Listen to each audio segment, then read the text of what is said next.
What's going on, guys? Welcome back to the Scotian Canadian channel, and if you are a Flyers fan here for the first time, welcome. You've come to the right place.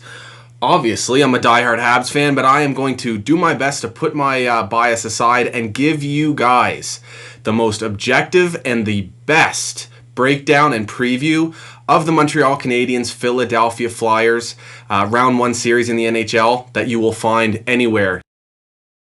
Now that the seeding has been figured out for the NHL playoffs, we have the number one seed Philadelphia Flyers coming in hot out of the round robin, facing the Montreal Canadiens at the 8th seed after upsetting the Pittsburgh Penguins.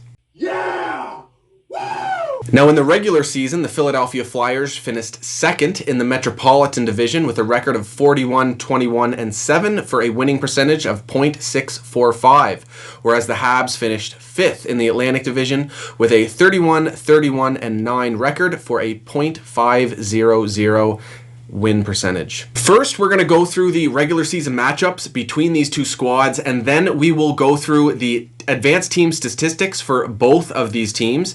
Then we are going to break down both the Montreal Canadiens and the Philadelphia Flyers rosters, starting with the Flyers because I want Habs fans to know exactly what we are up against in this series. And to close, I will give key factors for how each team can win this series. So the first regular season matchup occurred on November 7th, and this was the only Carter Hart versus Carey Price matchup we got this entire season. And it was a good one. It went to overtime, and the Flyers ended up edging the Habs in overtime 3-2. The Flyers were up 2-0 early in the game. Price was playing unbelievable in the net as usual. And then the Habs tied with goals from Weber and Sherratt, both from the defense there. And then the Flyers ended it early in overtime. A really close game, back and forth, lots of high-danger chances on both sides of the ice. A very fun and entertaining game. Then they faced again on November 30th, and we saw Kincaid versus Brian Elliott. And Brian Elliott was fantastic in this game, robbing the Habs on numerous occasions.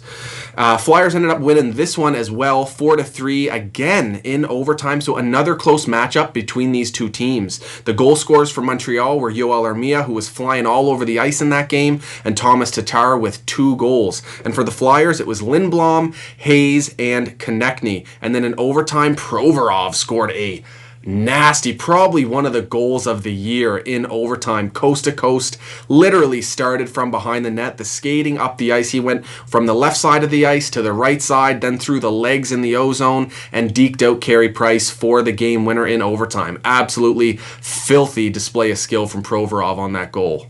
So then on January 16th, we had the final matchup between these two teams in the 2019-20 season. It was Lyon versus Price, so Philly was missing their starting goaltenders in this one. And this was actually a very good performance by the Montreal Canadiens and Carey Price. The Habs won this one 4-1, the goal scorers being Tatar and then Kovalchuk with 2 and Lehkonen with 1. And then for the Flyers, it was Farabee who got up on the board for them for their only goal. The last 2 games of the regular season between these two teams, I think it's very hard to judge those two on how this series is going to go because in the second matchup of the season, it was Kincaid versus Elliott, and the Habs were already dealing with a few different injuries there. But then in the third matchup, the Habs were injury depleted, and granted, they did have Kovalchuk in the lineup, but they were missing Gallagher, Byron, and Drouin as well. And then you look at Philly in that final game, and they had Lyon in net, and the Habs scored 4 on them. So I'm not sure, that would have happened if Carter Hart or Brian Elliott were in the net for that game. So hard to judge those last 2 games for how this series is going to go. Now here's actually a pretty good stat for Habs fans. If you look the last 2 seasons, the matchups between these two teams, the Habs record is 3-1-2 versus the Flyers. The Philadelphia Flyers only getting that 1 regulation win against us in the last 2 years. And we outscored them 19-15 in those games. So, and we all know there's no 3-on-3 overtime in the NHL playoffs, so that could actually help out the Habs in this series. But I do think in general, these two teams always play very fast-paced, entertaining games against each other. So it is going to be a very fun series. And there's some interesting storylines right out of the gate surrounding this playoff series. First, you have Carey Price versus Carter Hart. Carey Price being the best goaltender in the world, and Carter Hart kind of being his eventual Canadian heir to kind of take over the throne for Carey Price. That's what a lot of people have been talking about, and so far at 21 years old, Carter Hart is doing a great job living up to that expectation. And then you have the coaching matchup on the bench between Claude Julien for the Habs and then two former Montreal Canadiens coaches, Alain Vigneault and Michel Therrien, on the bench for the Philadelphia Flyers. Very interesting because the last 20 to 30 years for the Habs has been coached between those three fine gentlemen. And Michel Therrien himself isn't that far off from being fired by the Habs. He'll be familiar with some of the Habs' current roster players. And then you have two of the best defensive and two-way centers in the league in Phil Deneau and Sean Couturier on opposite rosters. Another interesting storyline there. And don't forget that Nate Thompson, Uncle Nate, is playing for the Philadelphia Flyers now. Solid veteran experience and face-off ability on the Philadelphia Flyers' fourth line. He was great for the Habs this year, especially for leadership in the room. We loved having him on our roster, but he's an enemy now, so bring it on, Unc. Now let's compare these two teams in terms of their regular season statistics as a whole. First, we'll go through the Philadelphia Flyers, and they finished 8th in goals for in the 2019-20 season and 24th in goals against, 9th in even strength goals for, and 24th in goals against. So that tells you that they have an above average offense and an above average defense. They finished 21st in the league in shots for, and if you look at their shots against, 31st in the league. They did the best in the league at suppressing shots, giving up the least amount in the entire NHL. Now, what I find interesting about the Philadelphia Flyers is that they finished 26th in scoring chances for and 15th in high danger scoring chances for. So, lower than average for scoring chances for, but about average on the high danger. But what it goes to show you is that they're not generating a lot of chances, but when they do, they typically finish them off. And you can see that in their shooting percentage at 10.3%. So they've got a great team-wide shooting percentage. And then if you look at their high danger scoring chances against, they're suppressing the shots and they're suppressing the high danger scoring chances, finishing 27th in the league. So a great job defensively this season for the Philadelphia Flyers. Now for the Philadelphia's Corsi for percentage, they finished at 50.7% for 13th in the league. Again, fairly average, but goes to show you they are finishing those chances off. And once we get into the Montreal Canadiens statistics, you'll see that it's actually a bit of an opposite storyline for them. Now for the Philadelphia Flyers power play percentage, it's at 20.8% for the 2019-20 season. Good enough for 14th in the league. And their penalty kill, 81.8%. Very strong penalty kill for the Philadelphia Flyers, just finishing outside the top 10. Now for their, just want to mention their power play percentage in the round robin. The Philadelphia Flyers were actually at 0%, going 0 for 11 on the power play. And their penalty kill was actually very good in the round robin, similar to their regular season, going 90%, shutting down 9 out of 10 power plays of their opposition. Now you've just seen the Philadelphia Flyers regular season statistics. Now let's go through the Montreal Canadiens. They finished at 18th in goals for this season, a little below average, and then in goals against they finished 9th. So again, a little below average in that sense as well. But keep in mind that we didn't really have a backup this season, and when we did have our backups in, they typically let in quite a few goals. Even strength goals for the Habs is 10th, so most of their offense does come 5-on-5. The Habs are one of the strongest 5-on-5 teams in the NHL. Even strength goals against is 9th, so that not looking too good either. And then for shots for, Montreal finished 2nd in the entire NHL for generated shots. And shots against was 14th, so about average. The thing is, the Habs don't allow many shots, but when they do, they're typically very high danger, and you can see that in their high danger scoring chances against. They finished 8th in the NHL in that sense. For high danger scoring chances for, first in the entire NHL. The Montreal Canadiens are very good at generating high danger scoring chances. The problem is, you look at their shooting percentage at 8.4%. We have a very hard time finishing off nice plays. Lots of posts, lots of whiffed shots. It can be real frustrating for Habs fans watching these games where they make these beautiful plays but then can't quite put it in the back of the net. Montreal's Corsi for percentage was 54.7, good enough for third in the entire NHL. Montreal does a great job maintaining the possession of the puck and controlling the pace of the game. And then you look at their power play over the season at 17.7%, 22nd in the league, well below average. Our power play has struggled all year, but I will say on the road, Montreal's power play does quite well. They did a lot of the heavy lifting for the Habs power play this year. At home, it was absolutely abysmal. Then you look at the Habs PK, 78.6% this season for 19th, below average as well. But if you look at the series they just played against the Pittsburgh Penguins, they shut down the Pittsburgh Penguins offense. Malkin, Crosby, Rust, Sheary, Gensel, Hornquist.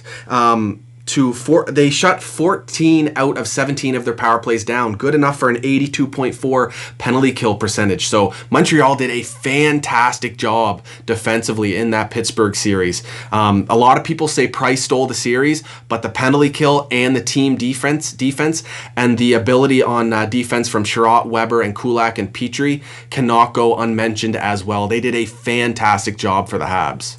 Now, you can't quite say the same about Montreal's power play in the series against the Pittsburgh Penguins. Just like the Flyers so far in the return to play, the Habs have a power play percentage of 0%. So we got to get that going if we want to have some success in these playoffs.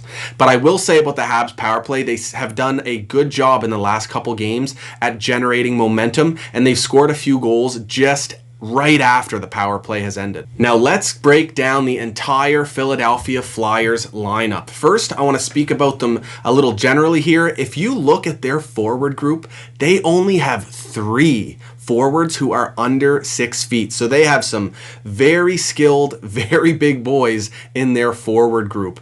And then their defense is also quite large as well, but very skilled. It'll be really hard for the Montreal Canadiens to break this team down physically like they did to the Pittsburgh Penguins. But I will say the Philadelphia Flyers aren't really known as being a physical, gritty team necessarily, but they definitely have the ability to bring that out when they need to. Philly also gets a lot of offense from their defensemen. They have a very mobile defense group. The other thing about the Flyers forwards is that they have quite a few players who are versatile in the sense that they can play both wing and center. You look at Giroux, Couturier, Scott Lawton, Kevin Hayes. So lots of guys who can switch in and out of that center position. Some of them being right shots, so that really benefits them in the face-off dot. Okay, so let's start with their first line. You have Sean Couturier at center. This guy's 6'3", 211 pounds. He finished 24th in face-off wins in the NHL this season, so fairly good there. 22 goals, 37 assists, and 59 points in total for him for the 2019-20 season in 69 games. He's had 2 points so far in two games in the round robin. He's a consistent Selke nominee, one of the best two-way centers in the NHL. Big center, very comparable to Deneau, but a bit more skill and a bit more of a physical edge to his game. He's 27-year-old, so he's just entering the prime of his career. Then on right wing / center, you have Giroux with 21 goals, 32 assists, and 53 points in 69 games. He's scoreless so far in the round robin, but you know he's going to get up on the board for the Flyers. He finished 9th in the NHL in face-off wins. He has always been very strong in the face-off dot. And he's a right-handed shot too, so like I said, that will benefit the Flyers in the face-off circle.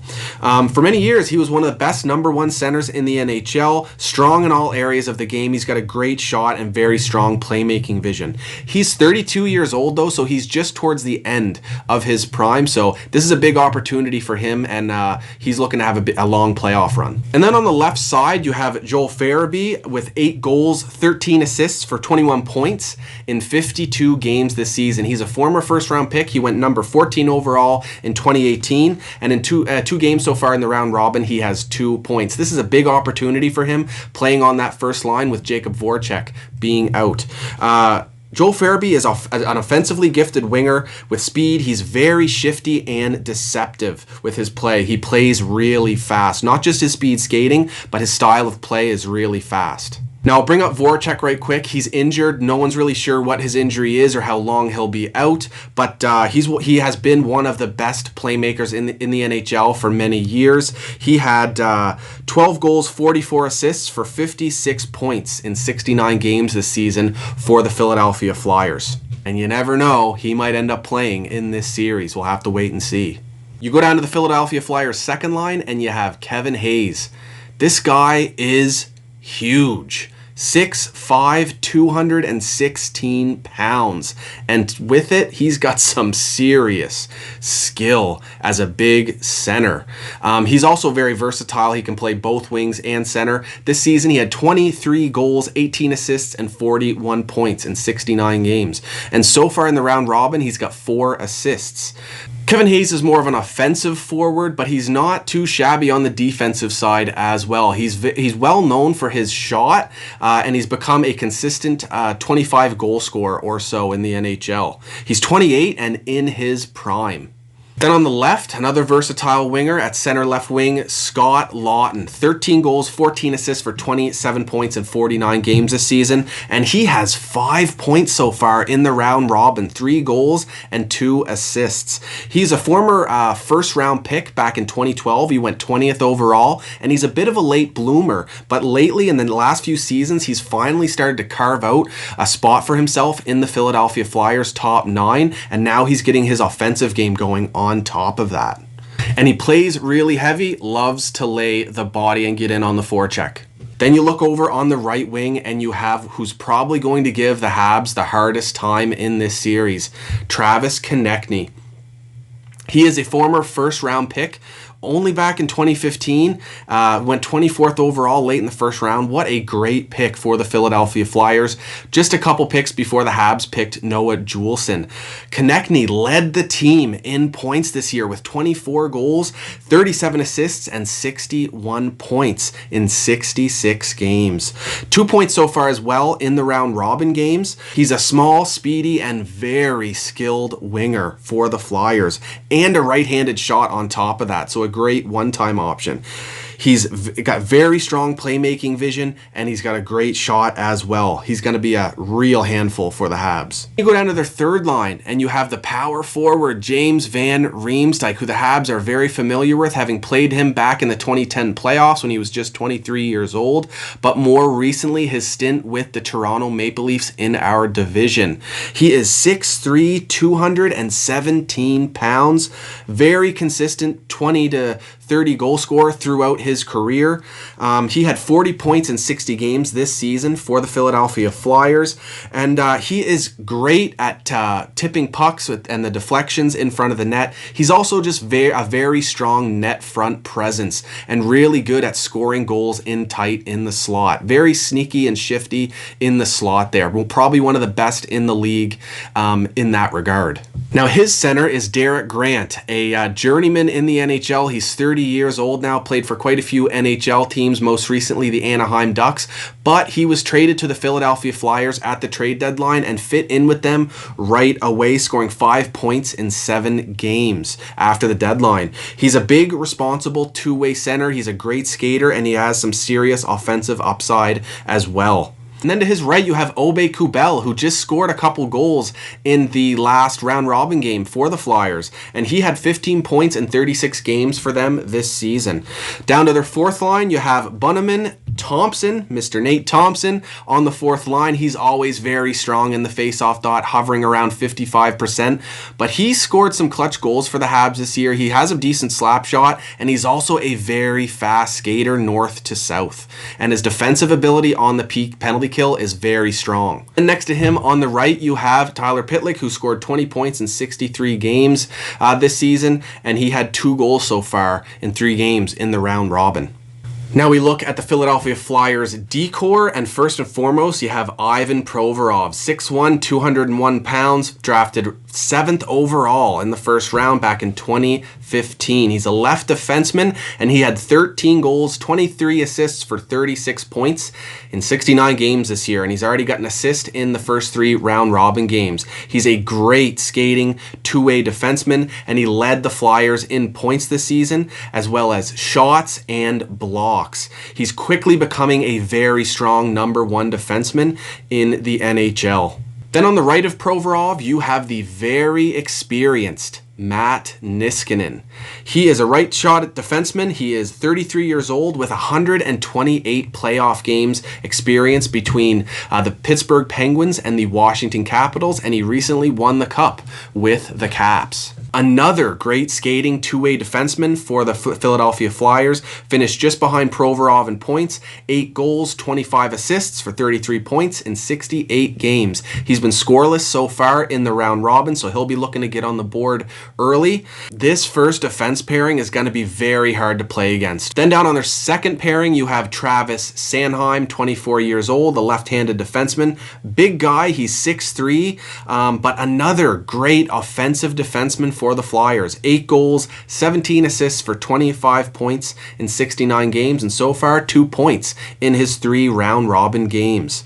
He has good puck movement through the neutral zone and strong offensive awareness in the O zone, and great on their power play. His D partner is Philip Myers, right-handed defenseman who had 4 goals, 12 assists, 16 points in just 50 games, and so far he has a goal in the 3 round-robin games he has played. He's from Moncton, New Brunswick, so shout out to the Maritimer there.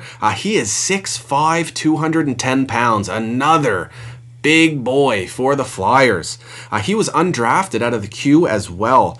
I'll definitely be keeping an eye on him in this series. Then on their third pair on the left, you have Shane Gostisbehere, who started his NHL career very strong. Very, very strong offensive start to his NHL career, but then he dealt with some significant injuries, kind of struggled in the defensive side of the game, and took a bit of a step back, so he'll be looking to have a rebound in this series for the Flyers. He had 5 goals, 7 assists in 42 games. And his D partner is the very experienced Justin Braun. He has played many playoff series with the San Jose Sharks. Great shutdown defenseman, another big guy, 6'2", 205 pounds, with a bit of offensive upside as well. 3 goals, 16 assists for 19 points. Now we go to the goaltending duo that the Flyers have in net, starting with Carter Hart, who I expect to be their starter. He had a great season this year, just 21 years old, and like I said, people talk about him as the heir to Carey Price, and stylistically, he plays very similarly to Carey Price, that great positioning and calm, collected demeanor in the net. He had a 2.42 goals against average this year and a .914 save percentage. But in the round robin so far, he has a 1.100 goals against and a .966 save percentage. Great start to the return to play for Carter Hart. I'm very excited for this goalie matchup. And then you have Elliott, who the Flyers are comfortable with in net as well, and played a very strong game against the Habs this season. He had a .899 save percentage and 2.87 goals against average. I kind of like when teams have 2 strong goalies they can go to, because then you have the chance of possibly igniting a goaltending controversy. However, it can also be a big momentum shift. Say if the Habs were to get a lead in the series, they switch the goalies, it could switch the momentum for the Flyers as well. So it can kind of go both ways. Okay, now let's go through the Montreal Canadiens lineup heading into this series. We had some line juggling by Claude Julien towards the end of the Pittsburgh series, so this is what our lines look like now. For our first line, you have Phillip Danault lined up at center. Unbelievable two-way center in the NHL. He's finally starting to get his the respect in that regard, getting many Selke votes, and I suspect soon in the next few years he'll be in the top 3 very consistently. He had 13 goals and 34 assists for 47 points this season in 71 games, and he skates very, very well. He covers a lot of ice in a short amount of time. Very good with his stick, breaking up plays, high awareness defensively, and he's really strong along the boards, winning puck battles. He's also an underrated playmaker, and really just an overall very solid center. To his left, you have Arturi Lehkonen, a very strong and responsible 5-on-5 player. A guy who's always in the right position, but one of the Habs forwards who tends to have trouble finishing off plays. Hopefully we can see him continue getting his offensive game going in this series against the Flyers, because he was really starting to show some glimpses in that series against the Pens. He's also a big body, he'll lay the hits, and he's great along the boards, winning puck battles. And then to the right, you have Paul Byron. Small guy, but he's speedy, very fast, great with his stick, breaking up plays. Another very strong defensive forward for the Montreal Canadiens. He's also become a consistent 20-goal scorer. He's very well known for his goals on the penalty kill, shorthanded, coming down on the breakaway, and he was our leading point scorer in that Pittsburgh Penguins series with 4 points, along with Shea Weber. Then you go down to the Habs second line, and you have Nick Suzuki, who is starting to break out for the Habs. Former first-round pick just a few years ago, and he has a very high hockey IQ, especially defensively. He reads plays very well and often picks pucks off and takes them away from players just because of the way that he can read plays. He's always seems to be just a bit ahead of what his opposition is doing. He's also got some serious skill as well. He's got a great shot and very impressive playmaking vision. Suzuki in his rookie season had 13 goals, 28 assists for 41 points. And he is known as a clutch playoff performer. This is his first playoffs in the NHL, but in the OHL, he was absolutely lights out. It seems that when he gets a consistent matchup, he absolutely thrives. I suspect that Nick Suzuki will mostly be going up against Sean Couturier in this series. That's my hunch, just because Kevin Hayes is massive, and I figure Philip Deneau will get that matchup against Kevin Hayes. Then to his left, you have Thomas Tatar, who led the Montreal Canadiens in points this year with 22 goals, 39 assists, with 61 points in total. He has a very good shot. He's also very strong defensively and a great playmaker. He doesn't have any points in the return to play so far, so he'll be looking to get on the board as well, and he's typically a clutch performer for the Habs, scoring big goals for us, usually top cheese over the goaltender's shoulder. And to the right, you have Brendan Gallagher, and we all know what a workhorse this guy is. He was drafted in the 5th round quite a few years ago and has become one of the Montreal Canadiens' best players, and he's becoming a consistent 30-goal scorer as well, and just entering the prime of his career. He's dealing with a bit of a nagging injury that was kind of noticed early in the Pittsburgh Penguins series, but it hasn't slowed him down whatsoever. He is still pushing the pace out there, still getting involved physically, and he was a big reason why we were able to shut down Crosby in that qualifying round series.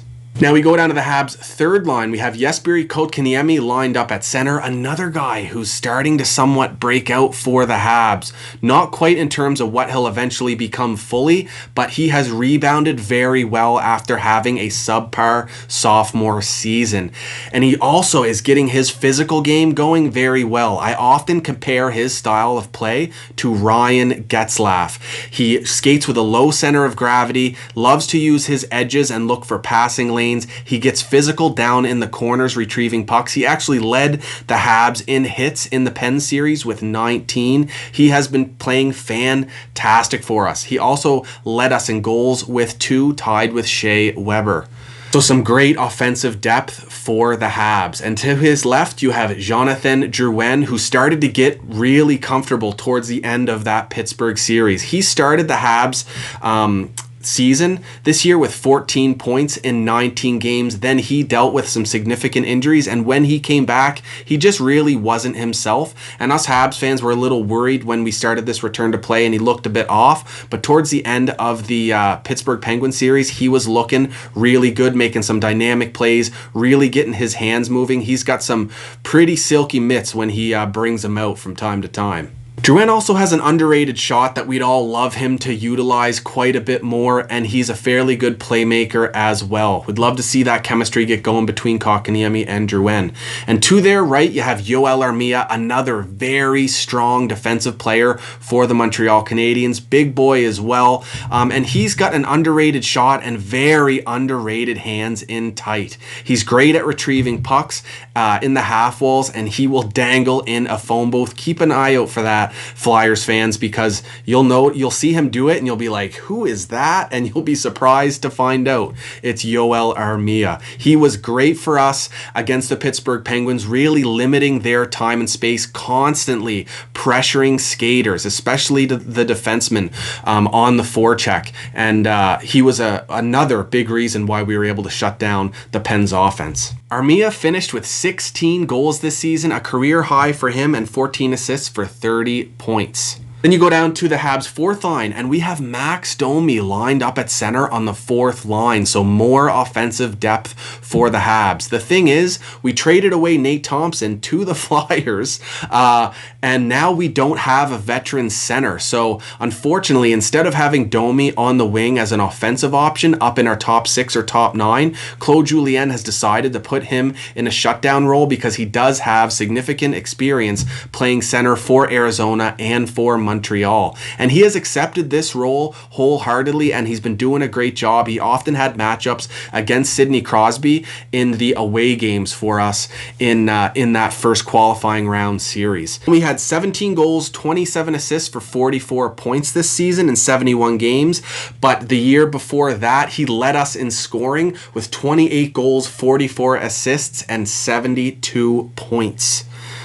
And then to the left of Max Domi, you have the journeyman Dale Weiss. He played great for us in the playoffs in the past, and so far he's doing fairly well as well. He doesn't stand out, but he doesn't make mistakes. Those calm veteran plays from our fourth line have been very valuable to us so far in the return to play. Whether it's just a simple chip in, a nice board play down low, keeping the puck in on the penalty kill, or a big hit from time to time as well.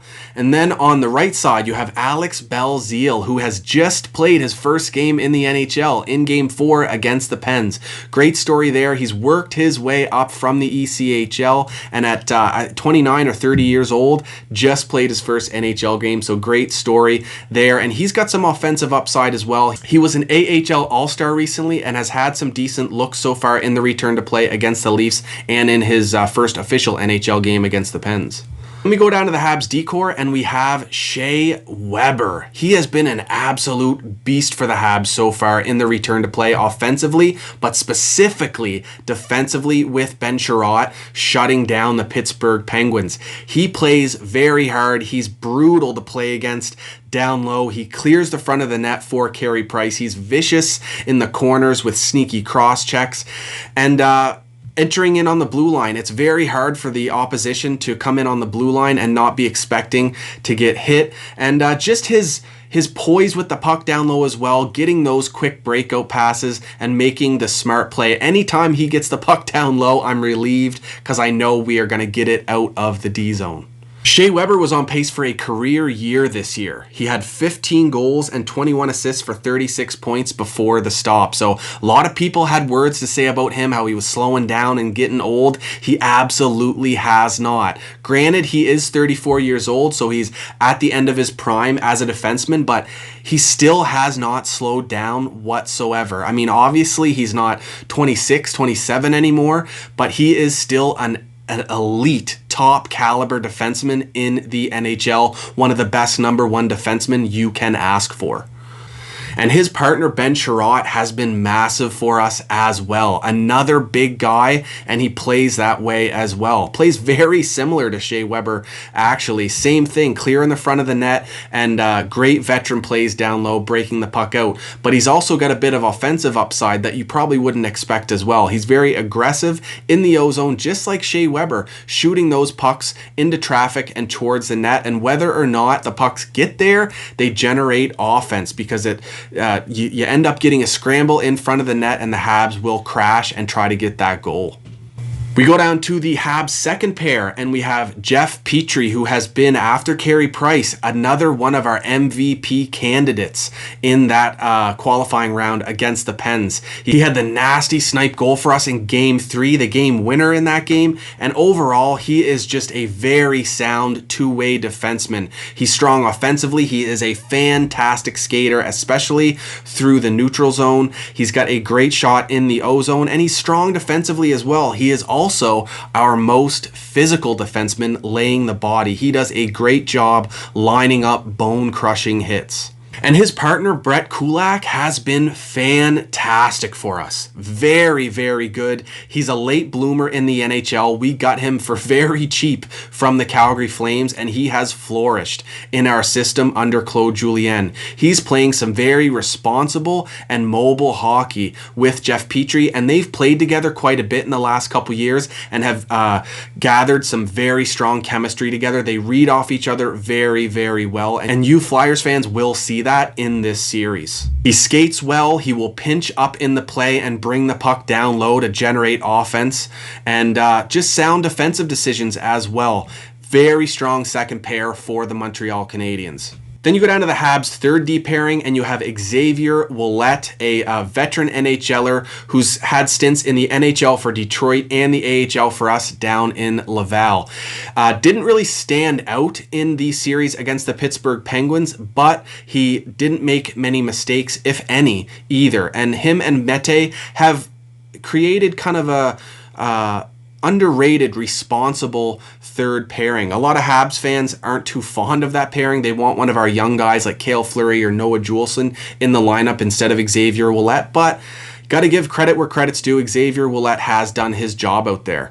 And then you look at Victor Mete on the left. He's a small guy, but he plays very strong defensively. He's great with his stick, great skater, uses his quick stops and starts to not allow players to get past him in the D zone. A bit of inexperience in terms of the odd mistake here and there, especially in the O zone when he's trying to get things done offensively. But he's also a great skater too, and does have some offensive upside. He hasn't had any points in the return to play so far, but he's had some great looks against the Pittsburgh Penguins, and he may get that going against the Philadelphia Flyers. I suspect over the next couple years, Victor Mete will really come into his own as an efficient two-way defenseman in the NHL. And now we look at the Habs goaltenders, and we all know who's starting here for the Montreal Canadiens. Carey Price, he was absolutely lights out in that series against the Penguins. Honestly, I don't know if I've ever seen him play that good a hockey in my life, maybe outside of the 2014 Olympics, but he is dialed in every aspect of his game, and he is... This is why they call him the best goalie in the world. He is good everywhere. He stops breakouts when the opposing team dumps it in, gets behind the net, and he breaks the puck out for the Habs. He's one of the Habs' best puck movers from the back end. It's unbelievable. On top of that, his positioning in the net, his calm and cool presence, he does not have to make desperation saves. He makes them all look easy. He stays up and square to the puck so he can make 2, 3, 4 saves back to back. He gets involved physically and still manages to track the puck very well. He is dialed in tracking the puck. I'm telling you, he was getting involved with the Penguin skaters like Hornquist and Crosby, not letting them get in his crease, giving him cross checks, giving him blockers to the back, and still managing to track the puck and make saves. It's unbelievable how dialed in he is right now. Price had 58 starts for the Habs this year with a 2.79 goals against average and a .909 save percentage. I said earlier in this video that we didn't really have a consistent backup, and Price got overworked just like he did the season before. So there definitely had to have been some fatigue there, which probably made his stats go down a bit. He also didn't get much help from his defense through the regular season, which was a completely different story in this return to play. The defense has been absolutely fantastic, and you see what happens there. When he gets good defense and the Habs do their job in blocking those passing lanes and stopping the opposition from getting him moving in his crease, he does very, very well. He finished the qualifying round series with a 1.67 goals against average against that stacked offense of the Pittsburgh Penguins. Flyers fans gotta hope that he does not get in the heads of their team. So that's it for both rosters. If we're going to go in 3 segments, forwards, defense, and goaltending, and say who has the edge in each category, this is how I would line it up. I'd give the edge in terms of the forward group to the Philadelphia Flyers, no doubt. They've got a ton of skill and big bodies there in their forward group and strong defensive play as well. But what I will say for the Habs is that they got some underrated skill, especially in their young players who are starting to break out. So that's quite a big threat for the Habs, and many of their forwards are very defensively responsible 5-on-5, and that's a huge strength for our forward group. But I'd still give the edge to the Philadelphia Flyers. Now in terms of defense, again, I would probably give that to the Philadelphia Flyers as well, because they got the edge in the offensive ability, but they're also strong defensively. But no slighting the Habs either. They struggled defensively in the regular season, but the defensive performance that they showed against the Penguins was next level. It was very, very strong. The big 3, Sherratt, Weber, and Petrie, and then you add Kulak in there as well. They were really good defensively for the Habs. So defensively, I think it's pretty even between the Flyers and the Habs, but the Flyers get the edge in terms of the offense that they can generate from their D-core. Then you go to goaltending, and I respect Carter Hart, but he's 21, inexperienced. He's a great goaltender, but obviously the edge here goes to the Montreal Canadiens and Carey Price, especially considering how Carey Price has played so far in the return to play. But this goaltending matchup is gonna be so fun. I can't imagine what Carter Hart is feeling right now going up against his idol and who he modeled his game after growing up. And he mentioned early in the return to play in the bubble that he finally got to actually meet Carey Price and talk to him, and that was one of the highlights of his NHL career so far. So very cool that we're gonna get to see this Canadian on Canadian goaltending matchup. Bit of a passing of the torch, if you will, depending on how this goes. Now let's get into keys to a series victory for both teams. First, I want to say that the Flyers are the clear favorite in this series, and they deserve to be with how they closed out the season before the pause, winning 14 out of 18 games, and then how they returned and have gone 3-0 in the round robin. And the Habs being the underdog, they're going to be the underdog through this entire playoffs unless they get past round 2 and solidify themselves as contenders in this return to play. But they do have a chance to win this series and are capable of winning this series, and their keys to victory are as follows. They need to continue the momentum out of that qualifying round. They upset a very difficult opponent in the Pittsburgh Penguins, and they need to carry that momentum forward immediately into this round 1 playoff series. And then I think they need to get to Carter Hart early and try to get him off his game and get him nervous and maybe start a goalie controversy. The Montreal Canadiens need to win one of the first 2 games because the Flyers are assigned as the home team for game 1 and 2 and 5 and 7, whereas the Habs are 3 and 4 and game 6. So it'll be huge to get an early win in this series for the Habs. Montreal needs to keep these games and this series at 5-on-5 as much as possible. They're one of the strongest teams 5-on-5. Their power play isn't that good, and for them to win, I think they need to be very disciplined, stay out of the box, and when they do get a power play, utilize it, but they've won without it so far, so definitely just keep the game 5-on-5, and then I'd say Montreal has to exploit the inexperience in the Flyers' bottom 4D. As a whole, the Flyers' D is really, really strong, skilled, and heavy, but there is some inexperience in that bottom 4 outside of Justin Braun, so if the Habs can exploit that, that could be a huge factor for them in this series. And lastly, we need to continue playing very physically against our opposition and wear them down. Don't let them in the slot in front of the net. Clear that out for Carey Price. Play them hard like Weber and Schrott have done so far. Petrie as well against the Penguins. And also forecheck them very heavy. Armia, Lehkonen, Deneau, laying the hits on them down low, winning those puck battles against them. And over the series, hopefully we can wear these guys down. It'll be a little harder where a lot of them are big bodies, but this is what the Habs have to do if they want a chance to win. The other thing is they got to get their speed going through the neutral zone, because where these guys are so big, if the Habs can use their speed, guys like Byron, Gallagher, Suzuki, Drouin, Domi, all very, very fast skaters, Tatar as well, that could be a huge strength for the Habs. And now keys to a series victory for the Philadelphia Flyers are as follows. They need to be ready for a very intense series right from the first puck drop. The Habs just played a very intense qualifying round against a strong opponent, whereas the Flyers have been in round robin games. Now I know it's been some pretty heavy play and some great hockey in those round robin games, but not quite as hard fought as a playoff series would be, which is what that qualifying round was. So the Flyers are going to have to be ready right from that first puck drop. They also need to find some way to get Price off his game and not allow him to get into their heads, whether it's traffic in front of the net, giving him the odd bump, and the other thing, they have to keep the puck away from him behind the net. It's really hard to use a dump and chase and forecheck style against the Habs because Price breaks that up often. But if you can keep the puck away from him or into the corners to do your forecheck, that's where you can have some strength and get some ozone time.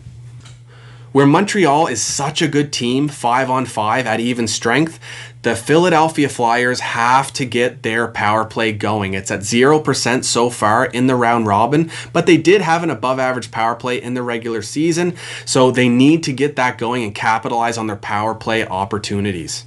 The Flyers also need to exploit the inexperience of the Habs' bottom D pairing. We have Victor Mete down there, has never really been in the playoffs before, and Xavier Ouellet, who hasn't played much in the playoffs either. And they can not only exploit the bottom pair of the Habs D, but also the inexperience of the Habs forwards. We have quite a few forwards who have never been in the playoffs before, so that is something to keep an eye on as well for the Flyers. And lastly, the Flyers need to force and generate turnovers while the Habs are in the offensive zone. The Habs are quite known for a bit of sloppy play here and there while they're trying to get their offense going and giving the puck away, and then odd man rushes are going the other way against Carey Price, and that's how teams typically end up scoring on them. So if the Flyers can generate those turnovers while the Habs are in the O-zone, that's how they can have some success 5-on-5. Well, that is about it. I hope you guys enjoyed this video. If you really did, hit that bell for notifications and subscribe as well. You can follow me on Instagram, Twitter, and Facebook at Scotian Canadian. I think we are going to have a very fun and entertaining series between the Flyers and the Habs. I think it's going to end up being very physical. I think there's going to be a lot of chances either way, and I have a feeling this is going to go the distance, either 6 or 7 games. And to be honest, as much as the Flyers are the favorite, I think this is anyone's series to win. Hope you all enjoy the series, and I think you know who I'm going for. Go Habs, go baby! Woo!